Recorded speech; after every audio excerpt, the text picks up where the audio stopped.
From the creators who brought you RuPaul's Drag Race and $1 Million Listing, this is World of Wonder's Wow Report. Things that make us go wow.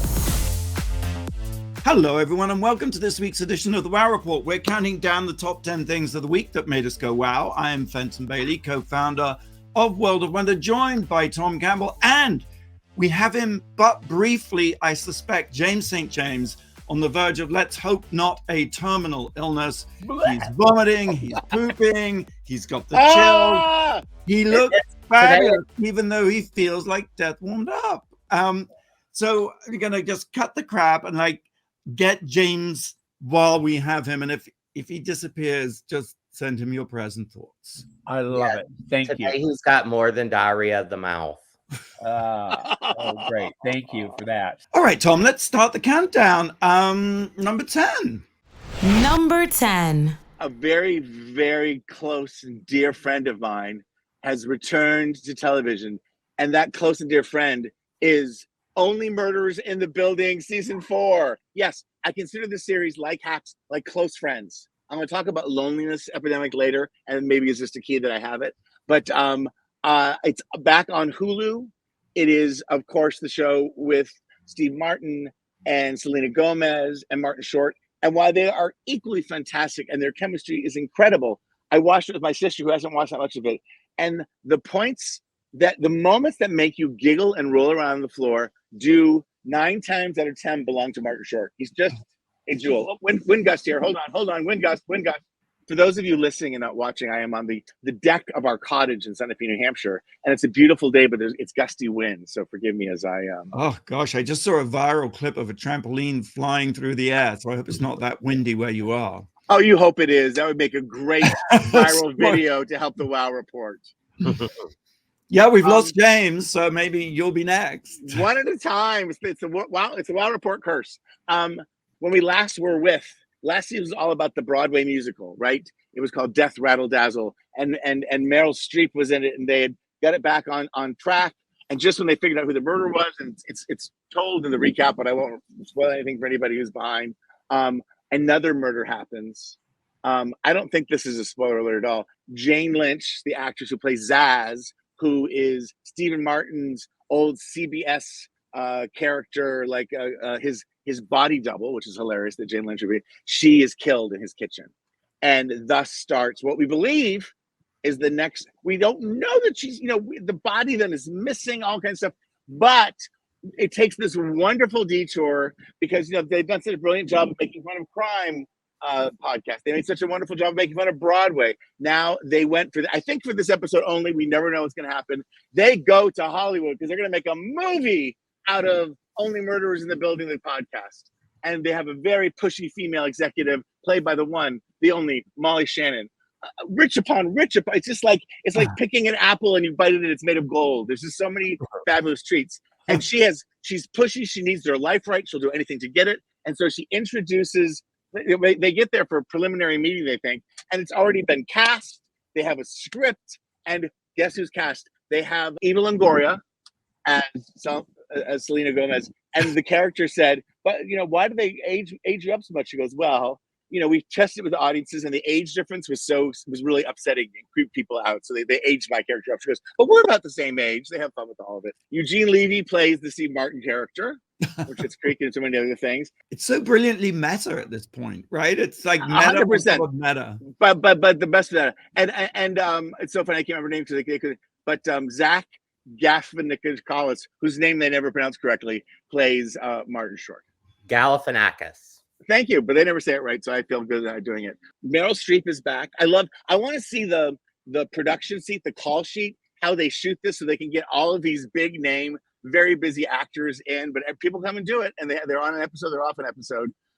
Scott Bakula, who also used Zaz James Lynch as his stunt double, also makes an appearance.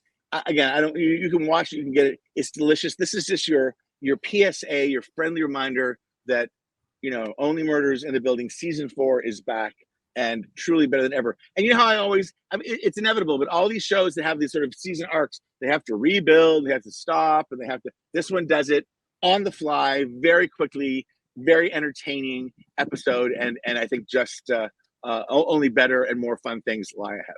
I am absolutely living for it. And I think that's streaming on Hulu, right? Correct. All right. Thank you. James, you're hanging on by a thread, but you're here. Number 9. Number 9. The Elizabeth Taylor tapes, the lost tapes of Elizabeth Taylor on Max, I believe it is. And I see Tom air kissing, doing a chef's kiss. I have a slightly different approach to this. I think we're gonna have it out. It's Elizabeth Taylor. In 1963, she sits down for an interview with a gentleman, with a reporter, and she talks for about an hour and 45 minutes. And this has never been heard before, ever, ever, ever. She talks about her childhood, being a child star, National Velvet, Little Women, growing into a teen star.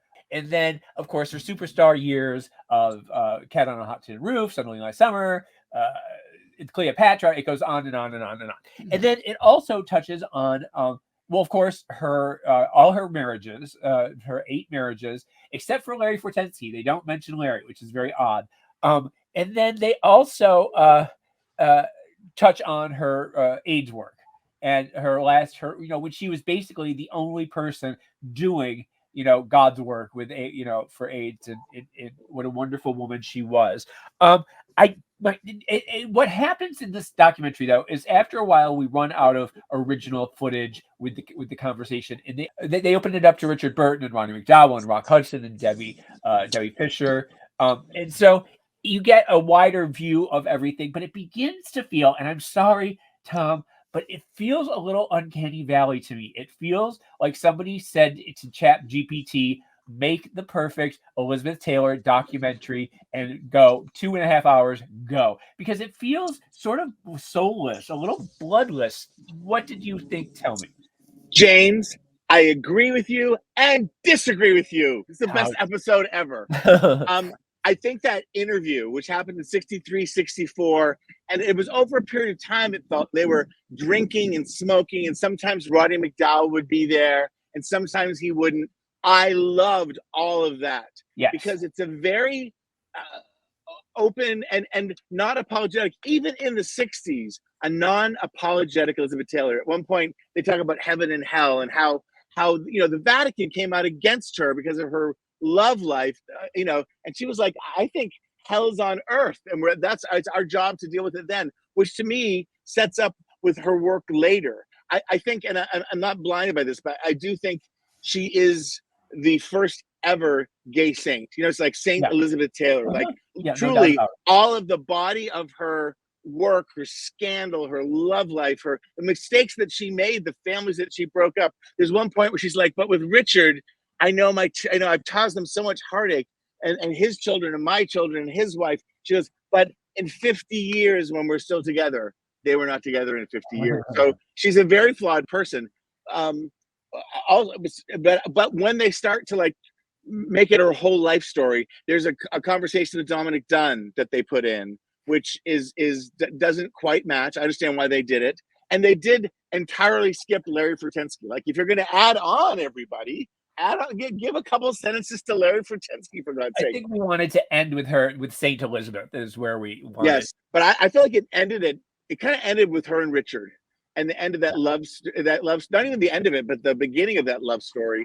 And I was taken back, and I know sounds naive because we all know Elizabeth Taylor is stunning and beautiful.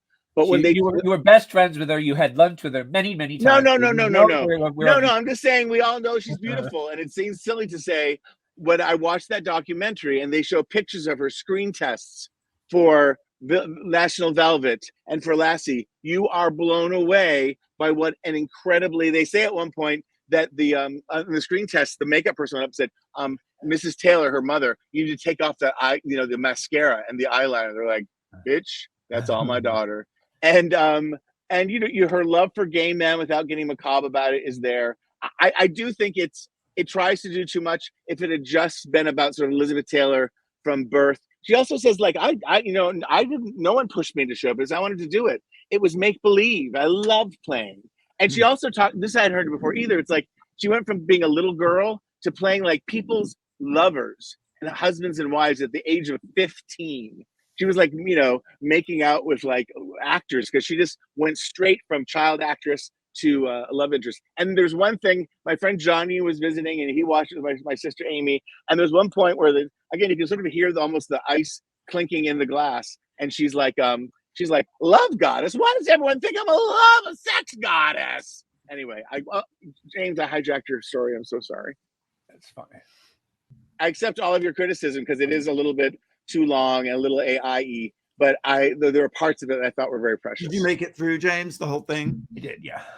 Yeah. I did this about 2 weeks ago, yeah. Oh, I see. Oh, banking stories, James St. To James. me, I just want to know about her love affair with Richard Burton and the Antony and Cleopatra of it all. To me, that's like art imitating life, and it's all confused. And I kind of don't want to know about the... Oh, see, but you need to know about Montgomery Clift and that story. I mean, all of that. I mean, it all is a rich series, James. I mean, don't you think it should be a multi-part series? I'm sure Ryan Murphy's going to do it very soon.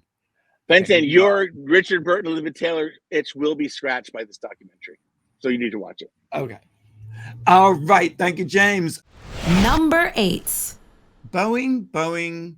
Well, hopefully not gone.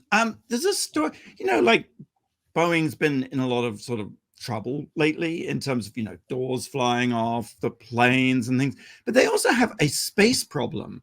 They have been building for many, many years, for over a decade, I think, the Starliner, which is sort of a parallel to the SpaceX rocket, and it's the idea of these two NASA-funded programs to build commercial space travel. So you had SpaceX on the one hand, and I think they got a couple of billion, and Boeing on the other hand, who got more billions to build the Starliner. Well, while SpaceX, and I know we don't really want to promote Elon Musk in any way, shape, or form, but while SpaceX has been extremely successful launching satellites, doing space runs, like something like almost 100 missions, Boeing's Starliner had some fundamental problems getting off the ground, and it was delayed and costs overrun.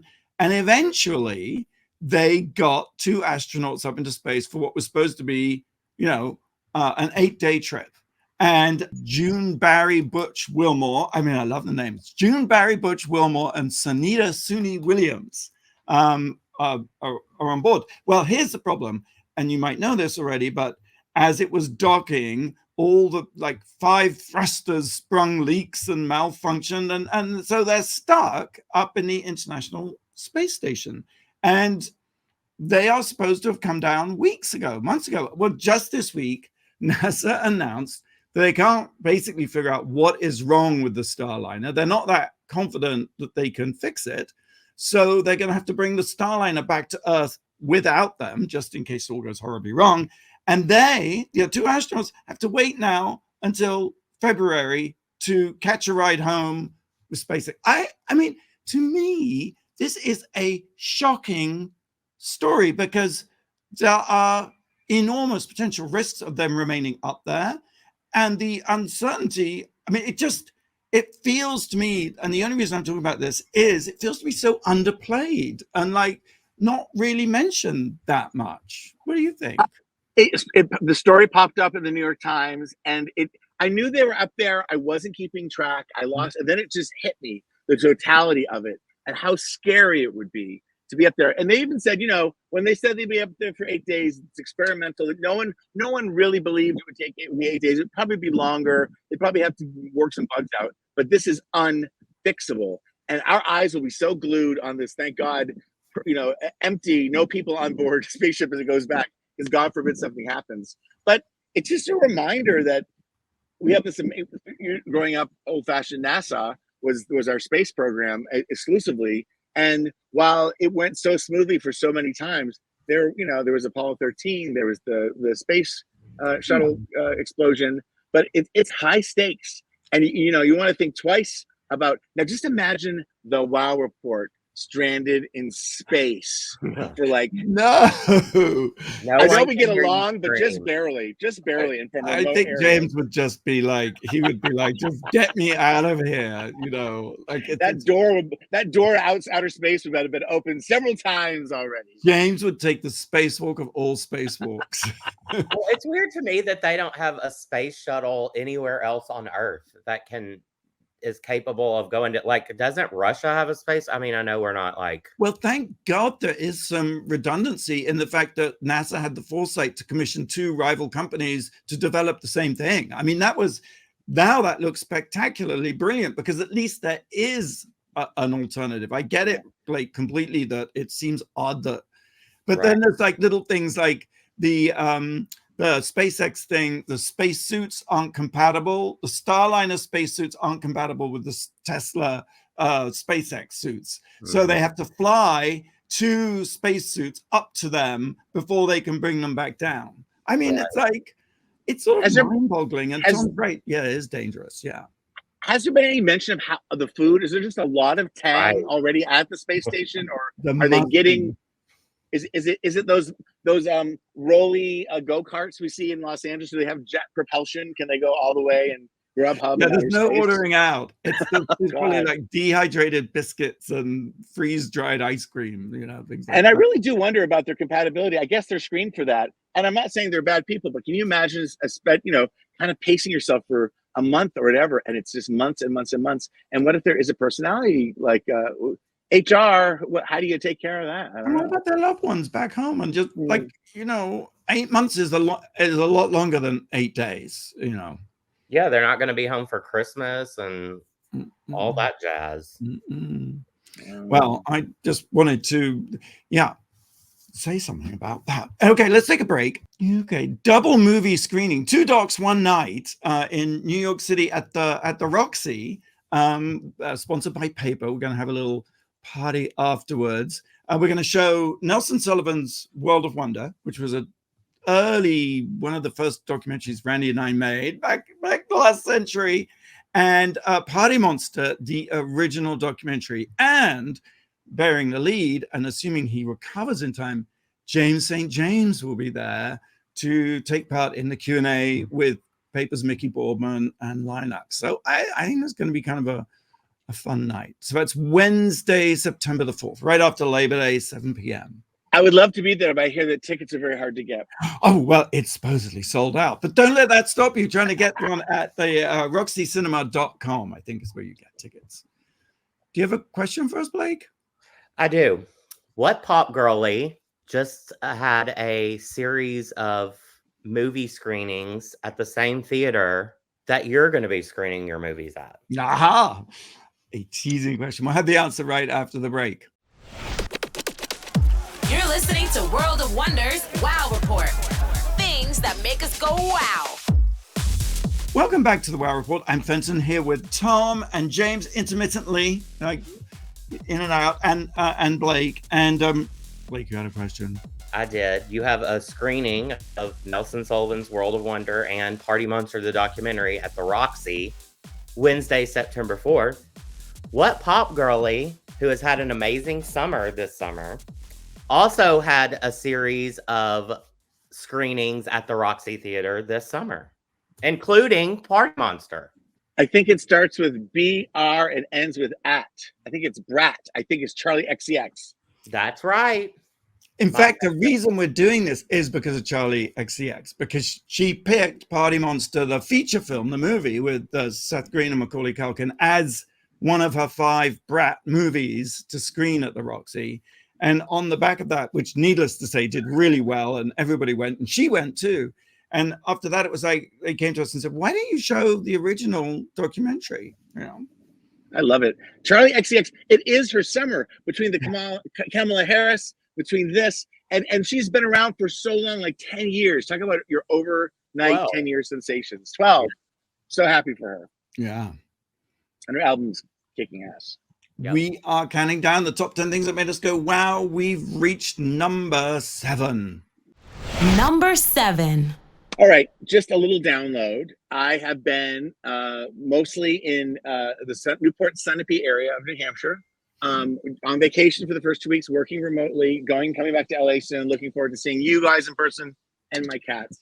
But I'm from this kind of idyllic, real hometown of Newport, New Hampshire. 6,000 people when I was here, 6,000 people now, and a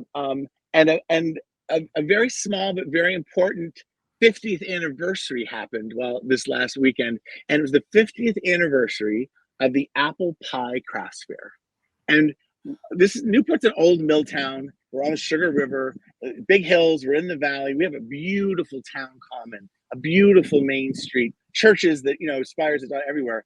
And 50 years ago, my 4th grade teacher, Mrs. Nibley, Kathy Nibley, and her mom, who I think is Marie Busby, she remarried, they thought on their back porch, to do a crafts fair in Little Newport, New Hampshire. Not the most, by all means, it's not like Woodstock, Vermont, or someplace snooty. It's real people. And we have a library art center, and they did it, and it's all centered around apple pies. And there's, you have to get there by 10 a.m. if you're lucky to get an apple pie. There's apple pie contests, all that kind of stuff. But also there, it draws 3,000, 4,000 people from all over the state and outside the state.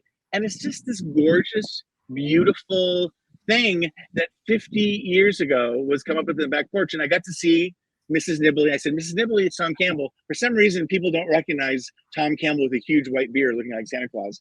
And she goes, you can call me Kathy. And I said, no, I can't, Mrs. Nibley. I'm sorry. That would be a problem. But she was lovely. And on top of it all, she goes, we listen to you on the radio. So my 4th grade teacher listens to the WOW Report. So please, everyone, give a big shout out to Mrs. Nibley, Kathy Nibley. Hello. Kathy Nibley.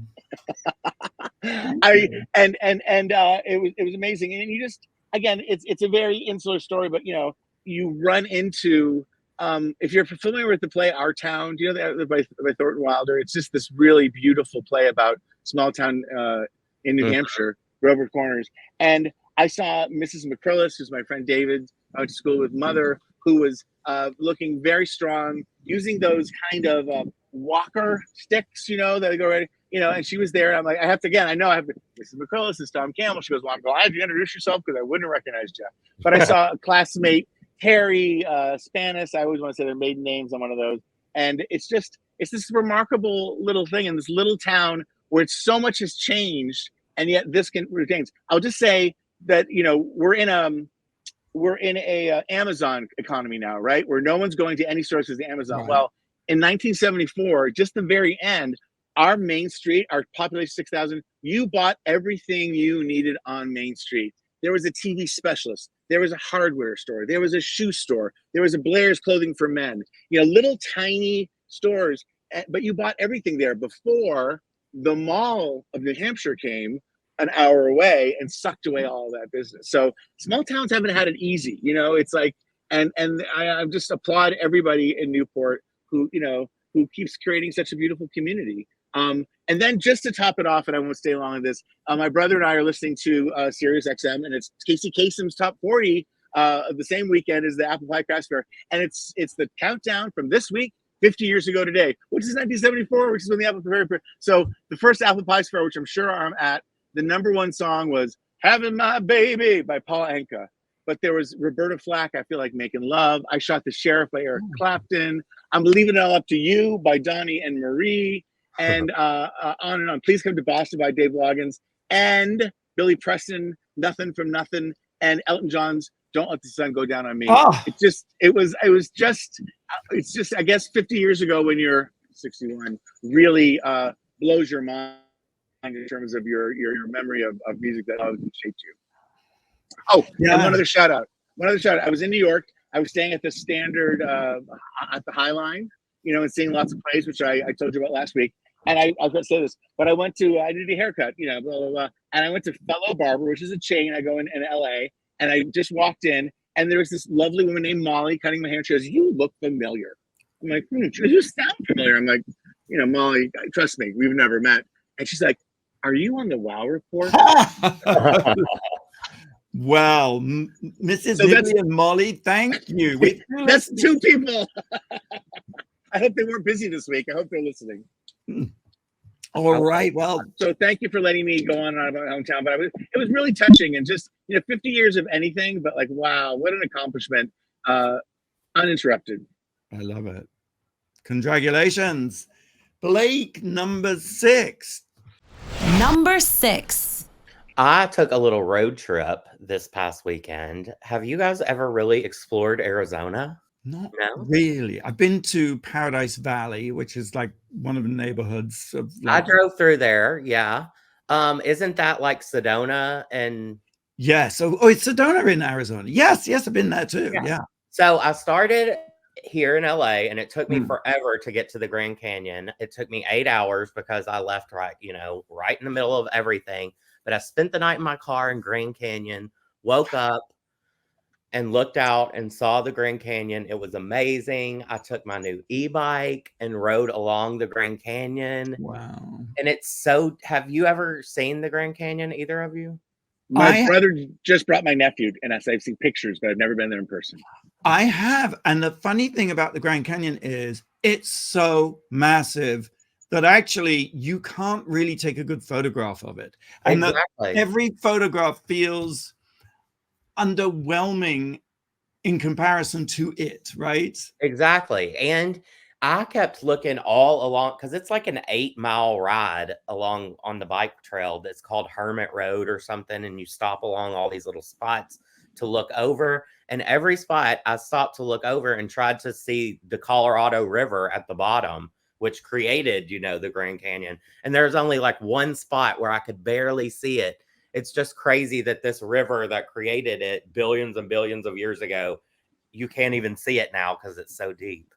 Right after that, I came out of the Grand Canyon, and right outside of the Grand Canyon National Park, there is a canyon coaster, another mountain coaster that I did. Remember I told you I did this in Mammoth Mountain?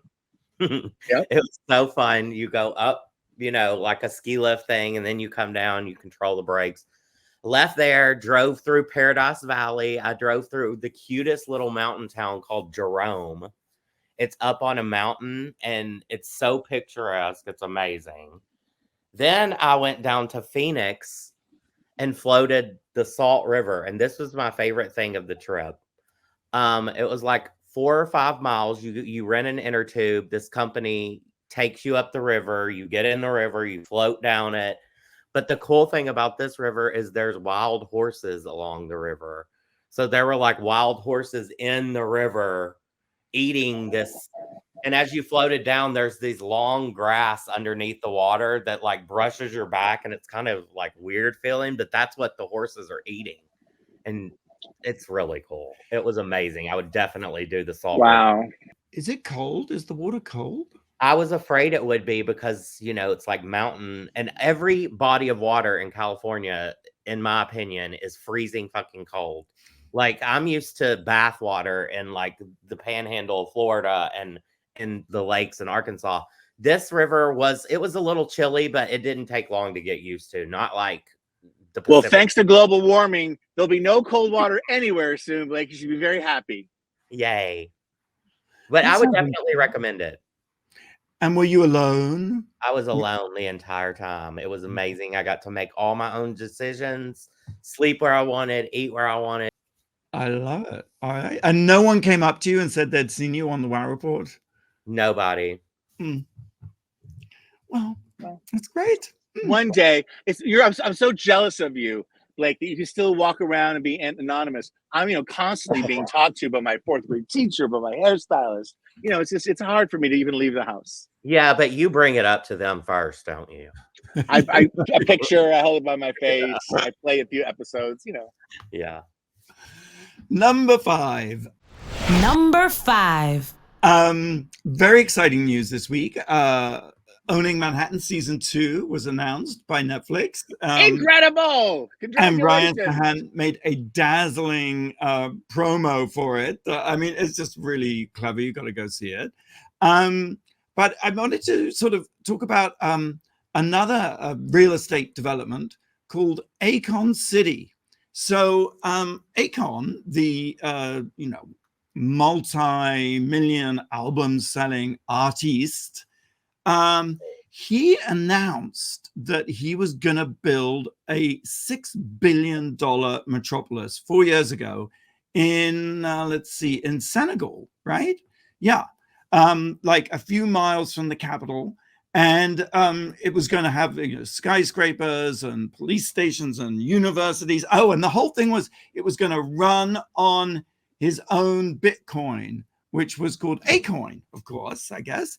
Well, you know, things didn't quite work out. And even though he was given lots of land to build this on, unfortunately, nothing really seemed to happen.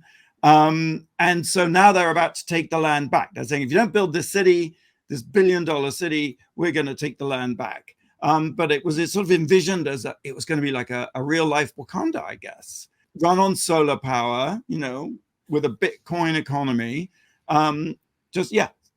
near Dakar, which is the capital of Senegal. So I guess we need to get Ryan Serhant in to fix it, right? Well, whose money did he plan on using? Because I know Akon doesn't have $6 billion. I think he has quite a lot of money. He's had like 37 Billboard Hot 100s, you know. Smack that. I mean, Smack That alone would pay for a city, the royalties. I mean, but $6 billion on, I don't know. That's a lot. I like that they would name the streets after his songs. It'd be Smack That Avenue. You know what I mean? It'd be nice. Right. And yeah, well, I hope he's okay. But his Bitcoin, Akon, is now, let me see, it first quoted at 0.15 cents, but it has since fallen to 0.003 cents. So I don't think Bitcoin's going to help out much either, cryptocurrency. Like I say, it should now be called Serhant City, and it'll get built overnight, I'm sure, right? Exactly. Let's take a quick break, and when we come back, we'll carry on counting down the top 10 things of the week that made us go, wow. Wow. You're listening to World of Wonders Wow Report. Things that make us go wow. Welcome back to the Wow Reports. Fenton here with James, sort of, and Tom and Blake. We've reached, what number have we reached? Number 4, Tom. Number 4. Dr. Ruth. Talked about her a few weeks ago. She had passed at the age of 96. She had been working on a book that's about to be released that addresses something that seems to be all over the New York Times, which I've been reading a lot of while I've been away, the ongoing loneliness epidemic. Let me ask you first, do you feel, Fenton first, and then Blake, Fenton, do you feel like you are experiencing a loneliness epidemic? Not an epidemic. I do feel lonely. Absolutely. Lonelier than before? I mean, is this new? No, it's a paradox, I suppose, in a way. Because on the one hand, I'm absolutely more connected to more people through social media, Zooms, and all that stuff. And then just lonely. No, it's very brave to say. Blake, what do you think? Well, when is the before? Like pre-pandemic? That's part of it, but just like, I don't know. Do you like, sometimes it's people like I know there's been moments when I've never been clinically depressed, but I've admitted like, you know, I'm a little depressed, and it's sort of like it resonates. When you say lonely, do you feel like there's loneliness in you, or is it a problem, or not so much? Well, I do think like one of life's challenges is learning to live with yourself and be comfortable with your own company. And generally, I would say I am, and I would also say generally less social the older I get. But also, yes, but also then a loneliness in a sad sense of like, Well, it's like those people that are like, how can people go out and eat by themselves, or go to a movie by themselves, or go on vacation by themselves? I love doing that. I agree. And I think being alone and being lonely are two separate things. And there's a really long, like 18-minute read, which I attempted to do. You'd be so proud of me yesterday, New York Times. But finally this came up, and these are her book is The Joy of Connections. This is Dr. Ruth. 100 strategies, a list of, I love a listicle, ways to build stronger bonds, all shaped by Dr. Ruth's belief that loneliness is nothing to be ashamed of, and by her intolerance for wallowing. You can, Dr. Ruth insists, make the decision that being lonely is no longer an option. I do believe in action. Sometimes you have to like have smart feet, they say. Sometimes like you need to like do it, and then you'll feel it. But here are just 5 things that she said. Be a turtle. Stick your head out. Risk it once in a while. Says that a turtle must risk in order to live. Can't eat, can't do anything unless it puts itself out. Because I'm with you, Fenton. I find the older I get, I can rationalize, well, it's late, it's 6 o'clock at night. It's late. I can go home and eat and go to bed. The other thing, which I love this one, is lose count. Which basically is she threw a lot of parties. And she, by the way, Dr. Ruth was divorced twice. Survivor of the Holocaust, her parents were good. So it's like she knows loneliness, and then she was widowed. But she would throw parties, and she'd be the perpetual hostess. She wouldn't keep track of like, well, I've invited Blake over twice, and he's never returned the invitation. She just was the hub for bringing people together, which I do think that's something I'd like to do more of, right? We know so many beautiful people, we don't get to see them do that. And there's 5 altogether. Broaden your friend vocabulary. Instead of keeping it like a tiny little nuclear family of friends, remember that you have work friends, which is my nuclear family. My work friends, your casual friends, your neighborhood friends. And then the other thing, which is apropos of me being here in my hometown, is make your town smaller. And a lot of this has to do with being in urban situations, right, where we're all separated. And Dr. Ruth would make a point to like knock on the door, get to know her neighbors, join local committees and activist things in order to know the people around her. And then the last thing is, if you're lonely, say it out loud. And Dr. Ruth took on this topic and wrote a book about it because she goes, what it shares with her sort of her discussion about sex is sexual dysfunction and loneliness are things nobody wants to talk about. But unless we kind of share our feelings, we're not going to find solutions. And I don't know, that was inspiring to me. And it was a lot easier to break down than the 18-minute read about the epidemic of loneliness from 2 days ago in the New York Times. But, and I don't know that I am. I do, they talk about community being so important, as we try to keep our bodies in good shape and go to the doctor and do these things. It's like community is a really important thing. And I do think it's one of those things too, at least for us, like it's not too late. Like, stick your head out, Turtle, stick your head out. Get to know some people. That's very inspiring. I love that. Thank you. Number 3, James. Number 3. We're coming up to the last of the episodes of our podcast, Night Fever, Nightlife Legends of the 70s, 80s, 90s, and beyond. We are at the penultimate episode this week, featuring the one, the only, the fabulous Susan Seidelman, who was so fascinating, so brilliant. She was the director of a cult classic, a new wave cult classic called Smithereens that you need to watch. It encapsulates the East Village scene of the early 80s like nothing else. Of course, she did Desperately Seeking Susan with a young up-and-comer nobody named Madonna.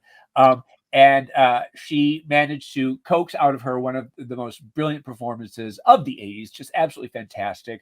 And of Madonna's life. Sorry. And of Madonna's life, yes. She talks a lot about other shows that she did, other hits, Making Mr. Right with Ann Magnuson, who is our last guest. She also did She Devil with Roseanne and Meryl Streep. She also did the pilot episode of Sex and the City, which is really fascinating to hear about that flashpoint in time.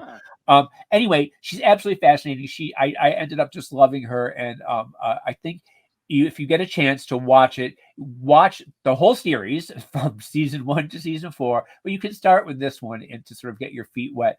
Also, what was I going to say? You know what? While you think of that, I was just going to say, she seems to have been put in director jail. She's so talented and definitely nailed a whole zeitgeist. And then, I don't know, I think the movies are terribly fickle. It's so hard to... yeah, she talks a lot about breaking that glass ceiling where, there was Ida Lupino and Dorothy Arzner in the 30s and 40s and 50s. There was Agnes Varda and Lena Wertmuller in the 70s, 60s, and 70s. And then there was her. And, she really was an anomaly at that time. And so getting her point of view on all of that is fascinating. Also, she has a book out right now called Desperately Seeking Something. It is a memoir of movies, Material Girls, and motherhood, something like that. Look for it on Amazon. It's really good. It's a really good read, isn't it? It is. Yeah. She's fascinating.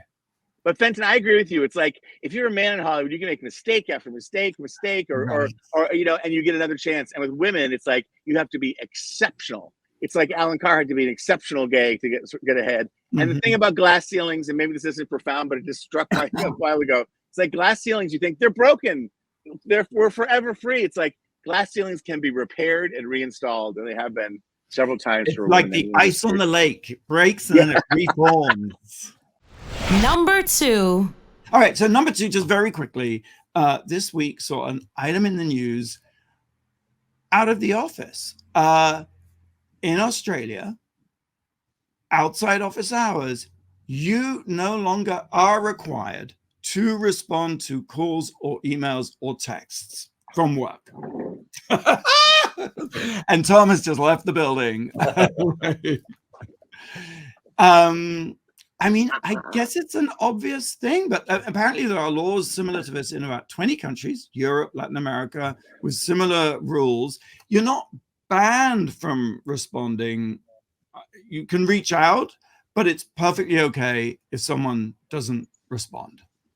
That's just common sense. Don't I mean, what do you, I think because we all work, especially now, we all work on different schedules and different times. And if an idea comes to you, I want to be able to send you something over the weekend, maybe, but I don't expect an answer until Monday or whenever. I think that's really civil. Go Australia. Well, yeah, I feel like you like, it would be nice if you did get a response, but it's not a required thing. Like, I know if I send an email on a Saturday night that I might get a response, but I'm probably not getting one until Monday. And I don't drink and I don't party. I don't go blot on the weekend like I used to many years ago. But I do step away from my computer and put down my phone a lot on the weekend. Not in a huge statement way, but just like you get caught up doing something, or you go to the beach with your friend and you're talking for 3 hours. So, that just makes sense. I mean, I think the difficulty is computers and phones are so convenient and are so useful in so many ways that it is. I wished I stepped away more than I did. But a little trick I found recently is I can send all those emails over the weekend, but use the schedule send so they don't land in people's inboxes till Monday morning.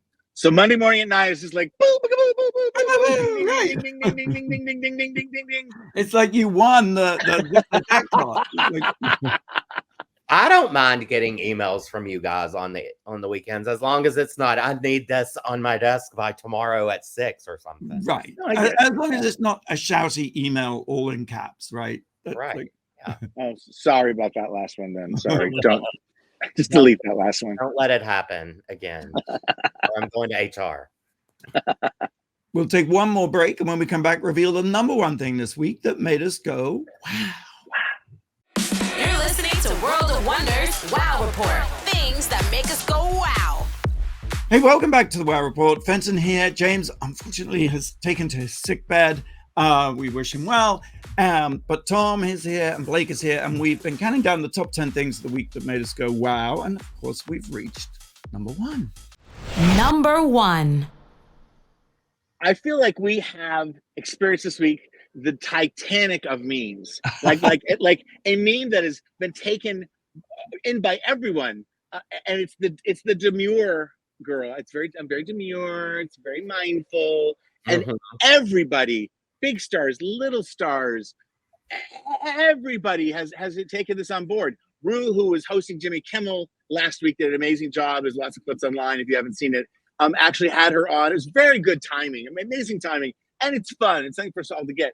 I ask you this: when do memes, when they become so overnight mainstream, and when did they become the Macarena? Because I remember, I'll flash you back to 1996, and I was working in daytime television, and I was working on Mike and Maddie at ABC, and we did a whole Macarena show. It's like, okay, when I think about it, daytime was kind of the internet before the internet, because it was like, what's trending? What are people talking about? It's like everyone's doing the Macarena, so we're going to do the Macarena. So we had a whole Macarena theme show where I swear to God, we started Macarena and we talked about it and we Macarenaed off. And it just so happened that the show before us, Regis and Kathleen, did a Macarena hour, all coincidental. And the show after us did a Macarena hour. I think it was Rosie. So it was like this crazy, I think we've hit the end of the internet. Does it bother? Do you get too much demure? Can there be too much demure? No, I think, and I think, by the way, it's not so much the Macarena. I mean, Macarena, those were viral. Those actually were memes that, Gangnam Style, and, the viral meme thing was born in pop music, I think. And It's an extension of it. Well, remember the DNC in '96 did the Macarena? Yes. There's clips of Hillary Clinton that are going around of her like clapping and Macarena. Maybe that's what put it in my head. And the girl's name is Jools Lebron, which I guess.